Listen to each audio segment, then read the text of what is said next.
guys, welcome back to this channel. In this video I'll be showing you guys how you can turn like a colorful or like from like a black and white video to a colorful video and vice versa. So if you want it to be from like a black and white video, you are going to go to adjustment here. Then you are going to add in a keyframe here, or maybe like an adjustment for everything, and turn the saturation down.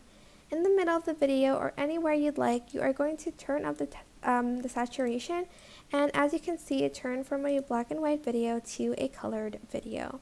And to do it the other way around, you are just going to select this keyframe and put it to -50 and the other keyframe to 0.